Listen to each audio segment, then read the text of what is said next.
Hello मेरे प्यारे बच्चों, कैसे हैं आप सभी। आशा करता हूँ सभी फिट होंगे। प्यारे बच्चों, आज की वीडियो में हम लोग क्लास 10th के प्री बोर्ड एग्जाम के लिए एक मोस्ट इंपॉर्टेंट क्वेश्चन सॉल्व करने वाले हैं, जो कि पूरा बोर्ड के पैटर्न पे है। और इसमें जो क्वेश्चन है मोस्ट इंपॉर्टेंट से भी ज़्यादा इंपॉर्टेंट है। और अगर तुम लोग ये क्वेश्चन पेपर बना ले रहे हो तो इसका मतलब कि तुम लोग प्री बोर्ड की तैयारी अच्छे से कर रहे हो।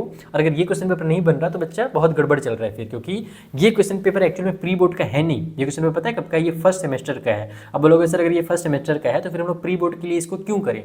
तो इसका जवाब बहुत जरूरी है। तुम्हारे पास तुम्हारे स्कूल का भी अगर पहला वाला सेमेस्टर वाला क्वेश्चन पेपर होगा ना तो उसको भी करके ही जाना एग्जाम में, क्योंकि ये मेरा अनुभव है, एक्सपीरियंस है कि जो पहला सेमेस्टर में यानी कि टर्म 1 कहते हो, फर्स्ट सेमेस्टर कर लो या फिर तुम्हारा हाफ ईयरली एग्जाम कर लो, जो क्वेश्चन पेपर वहाँ पर आता है ना उससे बहुत सारे क्वेश्चन उठ करके तुम्हारे प्री बोर्ड के एग्जाम में आते हैं। और इसका दूसरा फायदा जो है इस क्वेश्चन पेपर करने का वो ये है कि जब तुम इस क्वेश्चन पेपर को करोगे तो तुम्हारे बुक का जो 50% पोर्शन है, तुम्हारे बुक का जो 50% पोर्शन था साइंस का, वो तुम्हारा कंप्लीट हो जाएगा अच्छे से। क्योंकि जब हम लोग मान लो मैं प्री बोर्ड का जैसे मैंने क्वेश्चन पेपर कराया है अपने चैनल पे, मैंने कई क्वेश्चन पेपर कराए जिसमें प्री बोर्ड का भी क्वेश्चन पेपर था।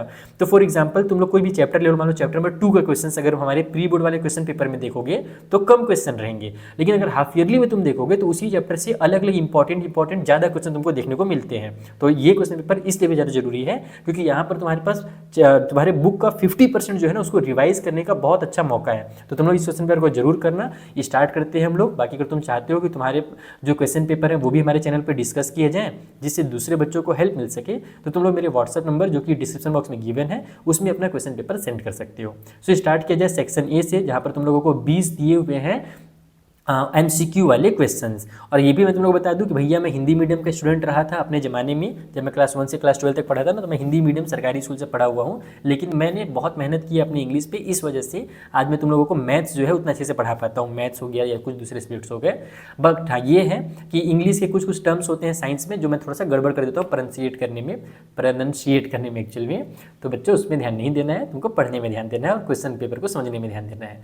चलो स्टार्ट करते हैं। बातचीत खत्म हो गया। पहला question, ecosystem comprises of both abiotic and biotic components. Which is incorrect for components of ecosystem? Rainfall, temperature and wind are biotic factors, या फिर living organism and physical factors are abiotic components, या फिर different biotic and abiotic components interact to produce different ecosystem, या फिर D both biotic and abiotic components are interdependent। तो ये तुम्हारे पास 4 option है, तुमको बताना है कौन सा सही है। दूसरा क्वेश्चन है, an object is at a distance of 10 centimetre from a mirror and the image of the object is at a distance of 30 centimetre from the mirror on the same side as the object, then the nature of the mirror and its focal length is convex 15 centimetre, concave 1.5 centimetre, convex 7.5 centimetre, या फिर D concave 7.5 centimetre. Third question is, which of the following pattern correctly describe the magnetic field around a long straight wire carrying current? पहला option है straight line perpendicular to the wire, दूसरा है straight line parallel to the wire, तीसरा है radial line originate from the wire around the wire, या फिर है concentric circle centred, है ना। ये सॉरी यहाँ तक होगा, ये वायर तक, और फिर ये है concentric circle centre around the wire. ये हो गया यहाँ पर। एक्चुअली में थोड़ा सा मिसप्रिंट है या कह लो आगे पीछे है, फॉर्मेट करने में दिक्कत हुआ है क्वेश्चन पेपर को। Fourth question, all of the following statement are correct expect, यानी कि इन चारों में से 3 तुमको जो स्टेटमेंट है वो सही मिलेंगे और एक जो है वो गलत मिलेगा। उसी गलत वाले को तुमको आंसर बताना है कि वो कौन सा गलत है, मतलब कि तुमसे ये पूछ रहा है। तो पहले स्टेटमेंट क्या है, a virtual erect magnified image can be form using a concave mirror. फिर दूसरा है, a real inverted same size image can be form using a convex mirror. तीसरा है, the magnification produced by a convex mirror is always less than 1। और चौथा है, a virtual erect same size image can be obtain by using a plane mirror. Fifth question में आ जाते हैं, metal are refined by using different method, which of the following metals are not refined by electrolytic refining. पहला metal जो है वो Au दिया है, फिर Cu, फिर सोडियम, फिर पोटेशियम दिया हुआ है। तो ऑप्शन है तुम्हारे पास 1 और 2, या फिर 1 और 3, या फिर 2 और 3, और फिर 3 एंड 4। ये 4 ऑप्शन हैं। सिक्स क्वेश्चन है, hydrogen gas is not widely used as a reducing agent because, क्यों इसको ज़्यादा यूज़ नहीं किया जाता रिड्यूसिंग एजेंट के रूप में? Because hydrogen decompose to atomic hydrogen at higher temperature, या फिर ऑप्शन बी है hydrogen isomerises to ortho hydrogen at high temperature. Third है many metals from hydride at lower temperature. And D है there is a risk of explosion from oxygen and hydrogen in air. Seventh question में आ जाओ। A student took sodium sulphate solution in the test tube and added barium chloride solution to it. He observed that an insoluble substance has formed. The color and molecular formula of the insoluble substance is grey Ba2SO4, yellow Ba फिर SO4 यहाँ पर bracket बार 2 है, फिर white BaSO4 या फिर pink BaSO4। अगला question है identify the salt among the following whose solution has a pH greater than 7। ठीक है, CH3 COOK NH4Cl KNO3 या फिर NH4NO3 sorry. Ninth question is the given graph depict a neutralisation reaction acid plus alkali salt plus water. The pH of a solution change as we added excess of acid to an alkali। So ये रहा तुम्हारे पास graph. अब तुमको बताना है कि which letter denote the area of graph where both acid and salt are present, A B C या फिर डी। देखो यहाँ पर ए है, यहाँ बी है, यहाँ पर सी है या फिर यहाँ पर डी है तुम्हारा। 10th क्वेश्चन है which one of the following is true about the position of metals in the activity series of metals. पहला है copper is below hydrogen but above lead. दूसरा है iron is below lead and zinc. तीसरा है zinc is below magnesium but above aluminium. And चौथा है magnesium is below calcium but above aluminium.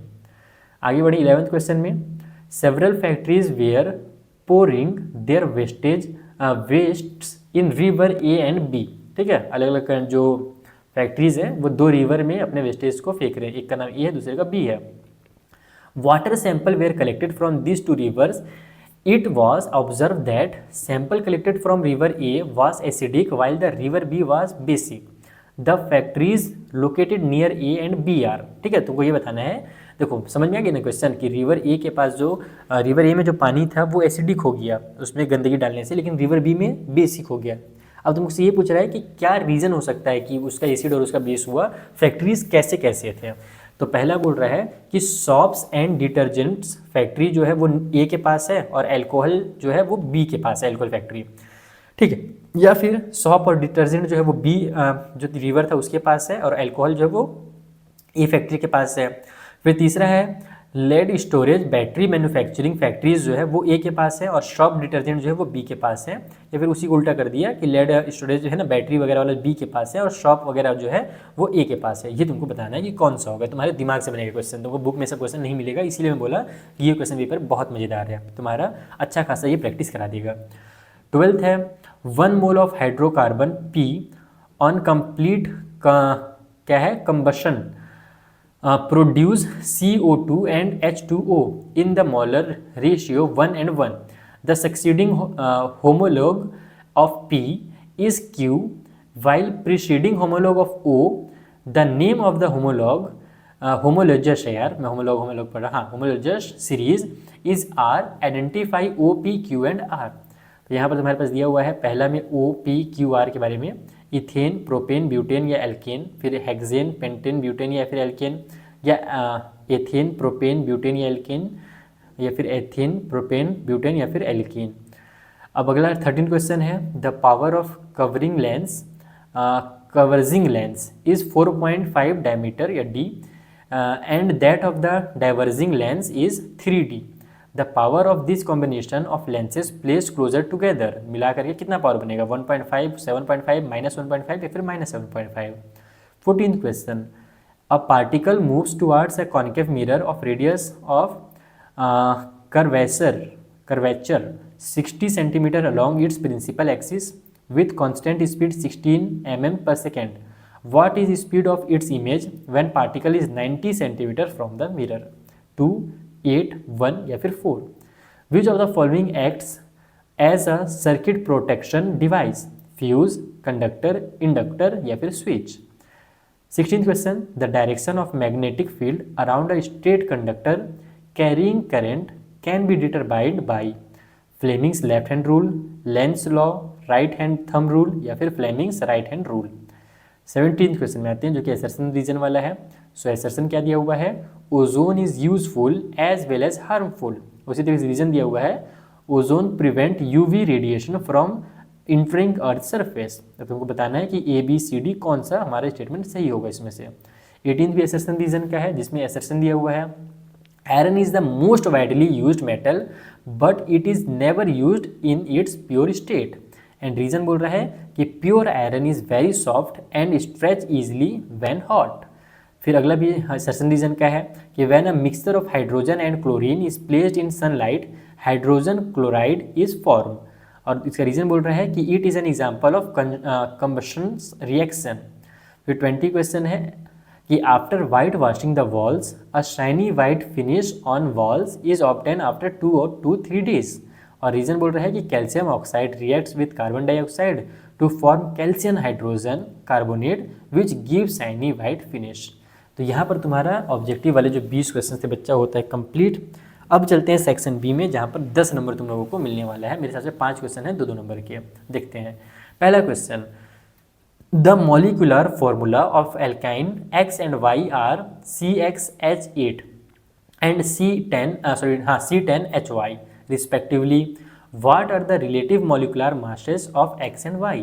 या फिर अगर ये क्वेश्चन नहीं बनाना चाहो तो इसको बना सकते हो, give below are 2 chemical reactions. ये 2 केमिकल रिएक्शंस हैं, which is the combination reactions and which is displacement reactions, give explanation also. 22 question क्या भैया, the graphic below show an important presents day scenario. ठीक है, अब यहाँ पर क्या बोल रहे हैं कि what are the impact of given action and how will they affect our environment. इस डायग्राम के थ्रू तुमको बताना है, इस पिक्चर के थ्रू। अगला क्वेश्चन है कि which three allotropes of carbon do the given figure represent state 1, 2 या 3, which of them contains only single bond.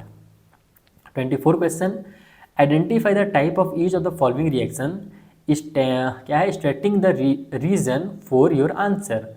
फिर यहाँ पर है तुम्हारे पास Fe2O3 2Al Al2O3। ये देखो बस सिंपल सा रिएक्शन दिया हुआ है, देख लो अपने से।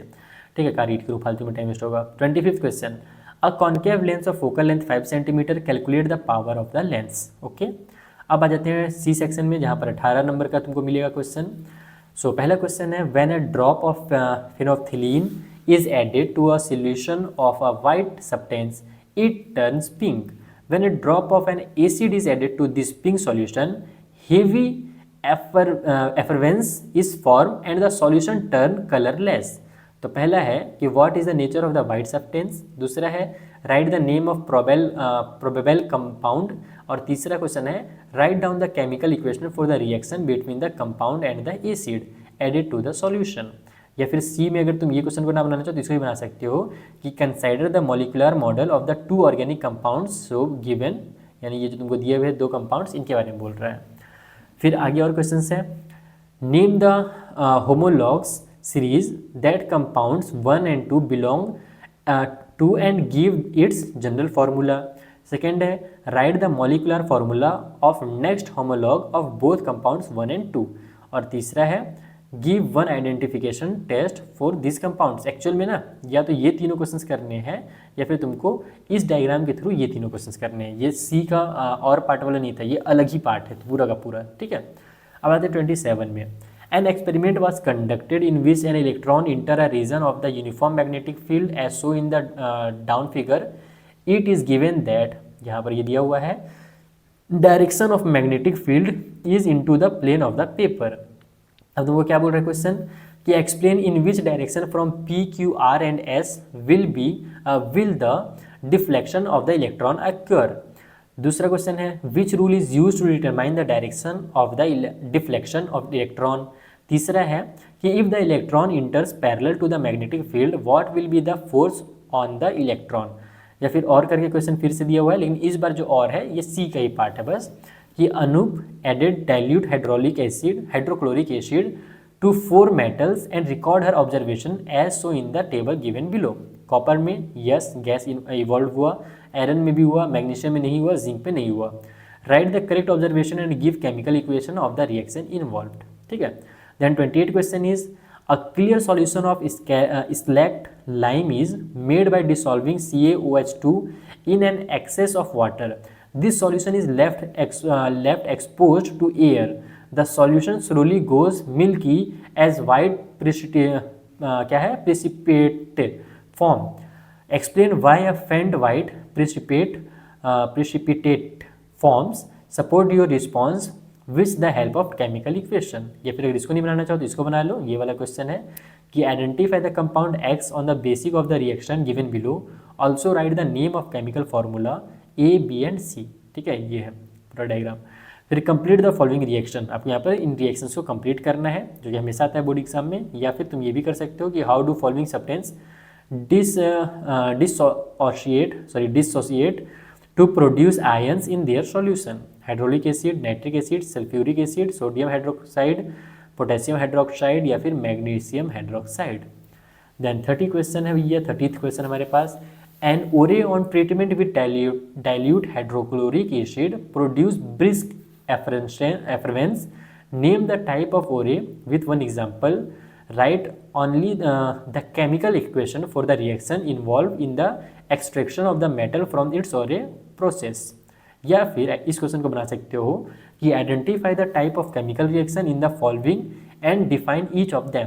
पहला है digestion of food in our body, दूसरा रस्टिंग ऑफ आयरन और तीसरा है heating of magnesium dioxide with aluminium powder. ये बहुत इंपॉर्टेंट क्वेश्चन है ना, ध्यान रखना इसका. 31st क्वेश्चन है right one application of Fleming's left hand rule. The energy of charge particle moving in a uniform magnetic field does not change. Explain कीजिए. या फिर what is solenoid. Draw the pattern of magnetic field lines of a current carrying solenoid and a bar magnet. अब आते हैं section D में, जहाँ पर 10 number मिलेगा तुमको. पहला क्वेश्चन है magnesium react with the steam to form magnesium oxide and a gas. ठीक है, ये रहा डायग्राम. अब इसमें हमसे बोल रहा है कि write down the chemical equation for the above chemical reactions, complete the above diagram, show how the gas could be collected. Then next question describe the test for the gas and state the result you would expect to obtain. And third question is this experiment should not be carried out using potassium. बताइए क्यों. या फिर इस question को नहीं बनाना चाहो तो इसको बना सकते हो और करके जो दिया हुआ है. ठीक है, लेंस वाला क्वेश्चन है. नहीं, लेंस तो नीचे है यार, ये दूसरा क्वेश्चन है. List in tabular form 3 chemical properties of the on the basis of which we can differentiate between metal and a non metal. B question is most metal conducted electricity well, give reason. और third question is the reaction of iron 3 oxide Fe2O with heated aluminium is used to join crack machine parts, explain. Then 33 question is an object of size 5 cm is kept at a distance of 25 cm from the optical center on of a converging lens of a focal length 10 cm. ये रहा diagram. पूछ रहा है कि what is the image distance, फिर what is the focal length of the lens, and third है what is the nature of the image. होगा यहाँ पर कट करके इसको इमेज लिखा गया है, लेंस को हटा करके. ठीक है, what is the size of the image, यहाँ पर इसको भी बताया गया है. या फिर तुम इस क्वेश्चन को कर सकते हो कि 2 major defects of human eye are myopia and hypermetropia. ये क्वेश्चन मैंने पहले भी कहीं पर पढ़ रखा है, मोस्ट इंपॉर्टेंट लग रहा था. तो ये in myopia the person can see clearly the objects at short distance from the eye. In hypermetropia, the person can see clearly the distance object. Myopia can be corrected by using a concave lens of suitable focal length. Hypermetropia can be corrected by using a convex lens of suitable focal length. First है Reena need a lens of power -4.5D for correcting of her vision. What kind of defect of vision is she suffering from? Then second है the distance of the distinct visions of a person is 50 cm. He wants to read a book placed at 25 cm. So what should be the focal length of the spectacles? And third question is how is the vision of a person having cataract restored?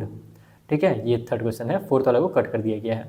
अब आ जाते हैं section E में, जहाँ पर case study based question होता है. सो पहला 34th number का जो केस स्टडी है 4 नंबर का क्वेश्चन है. इसमें बोल रहा कि the path traced by a north magnetic pole free to move under the influence of a magnetic field is called a magnetic field line. Since the direction of magnetic field line is the direction of force on north pole, so the magnetic field lines always being from the n pole यानी north pole of a magnetic and ends with the south pole. ये तुम लोग experiment अपने school में किए हो कि नहीं किए हो जल्दी बताना, मैंने तो किया था ये एक्सपेरिमेंट, बहुत मजा आया था। Of the magnet, inside the magnet however the direction of magnetic field lines is from the S pole of the magnet to the N pole of the magnet. Thus the magnetic field lines are closed curve. When a small compass is moved along a magnetic field line, the compass needle always set itself along the line tangential to it. अब first question बन रहा है इससे कि can two magnetic field lines cross each other, explain करो। Attempt either sub part B और C, ठीक है, या तो बी को बनाओ या तो सी को बनाओ। How can magnetic field lines use to determine the direction and relative strength of the magnetic field, या फिर सी वाले को बनाओ जहाँ पर लिखा है where does the density of magnetic field lines is minimum, what does it indicate, so with the help of diagram the magnetic field lines due to the bar magnet. 35th question ozone से related है। Ozone layer is present in earth's atmosphere, it is present in the form of protective shield that contain 3 oxygen atom and form as a consequence of photochemical reaction in the environment. Ozone absorb harmful ultraviolet radiation of the sun. In this way it protect all living beings on the earth. The thinning of ozone layer as shown in the figure is due to various human activities which allow more UV radiation to pass through it, which lead to harmful effect on man, animals and plants. First question बन रहा है इससे कि what do you know about the substance causing the phenomenon show in the image। ये जो image फिनोमिनम हो रहा है इसके लिए कौन कौन से सब्सटेंस जो हैं वो कॉज हैं, ठीक है, आपको ये बताना है। फिर सेकेंड क्वेश्चन में यही है, इन दोनों में से कोई एक को बनाना है, बी और सी में से। The phenomenon show in the figure would affect humans, justify this statement by giving one example. या फिर सी वाले को बनाओ कि the layer affected in the given phenomenon is present in which layer of the atmosphere. And D question is when did the amount of ozone in the atmosphere began to drop sharply, how was this problem taken care by UNEP। तो ये हो गया तुम्हारा दूसरा case study. अभी class तीसरा case study भी दिया हुआ है और 3 केस स्टडी तुम्हारे बोर्ड एग्जाम में भी आने वाले हैं, इसलिए मैंने शुरू में ही कहा था कि ये पूरा का पूरा बोर्ड एग्जाम में पैटर्न पे है और बेहतरीन क्वेश्चन पेपर है। इसमें हम पूरा एक एक डायग्राम दिया हुआ है, बहुत मेहनत लगा है इस क्वेश्चन पेपर बनाने में जिसने भी बनाया है। 37 question, when dry hydrogen is passed over a heated oxide of metal X using the apparatus shown below, a reddish brown residue is obtained। पहला है which metal could be present in the reddish brown residue which write the chemical reaction taking place in the given setup। फिर इन दोनों में से कोई एक question को बनाओ। Identify the oxidising agent and reducing agent in the reaction, या फिर इसको बनाओ consider the following reaction, identify the process 1 and 2, ठीक है, ये वाला ये दिया हुआ है यहाँ पर। तो इसी के साथ ये क्वेश्चन पेपर होता है बच्चा कंप्लीट। आई होप तुमसे ये क्वेश्चन पेपर के बहुत सारे क्वेश्चन बन रहे होंगे और तुमको अपना अच्छा खासा लेवल समझ में आ गया होगा कि तुम किस लेवल में पढ़ाई कर रहे हो। अगर तुमसे अच्छे क्वेश्चन बन रहे हैं, ज़्यादा क्वेश्चन बन रहे हैं, नहीं तुम्हारी पढ़ाई अच्छी चल रही है प्री बोर्ड के लिए, और अगर तुमसे क्या बोलते हैं फर्स्ट सेमेस्टर के क्वेश्चन अगर अच्छे से नहीं बन रहे बच्चा लोग, तो समझ जाओ कि थोड़ा सा दिक्कत है, तुम लोगों को पढ़ाई करने की बहुत ज़रूरत है। अच्छे से मन लगा करके पढ़ो, नहीं तो लटक जाओगे बेटा। चलो मिलेंगे हम लोग नेक्स्ट वीडियो में। लटक जाओगे मतलब फेल हो जाओगे ना, और कुछ मतलब समझना है, उल्टा लटकाने के लिए नहीं बोल रहा हूँ चमगादड़ की तरह, ठीक है। तो हम लोग मिलेंगे नेक्स्ट वीडियो में। अगर तुम लोग चाहते हो कि तुम्हारे क्वेश्चन पेपर डिस्कस किए जाए तो अपने प्री बोर्ड एग्जाम के क्वेश्चन पेपर तुम लोग मुझे मेरे व्हाट्सअप नंबर पे भेज सकते हो, जो कि डिस्क्रिप्शन बॉक्स में गिवन है। मिलेंगे नेक्स्ट वीडियो में, तब तक के लिए थैंक यू फॉर वॉचिंग। और एक लास्ट रिक्वेस्ट है कि जिस बच्चे ने भी इस क्वेश्चन पेपर को भेजा है, तुम लोग जल्दी से कमेंट बॉक्स में जाकर के उस बच्चे को थैंक यू जरूर बोल देना, ताकि उसे भी अच्छा लगे और उसे समझ में आ जाए कि तुम्हारे यानी उसके क्वेश्चन पेपर से तुम लोगों को फायदा हुआ है। चलो थैंक यू वंस अगेन।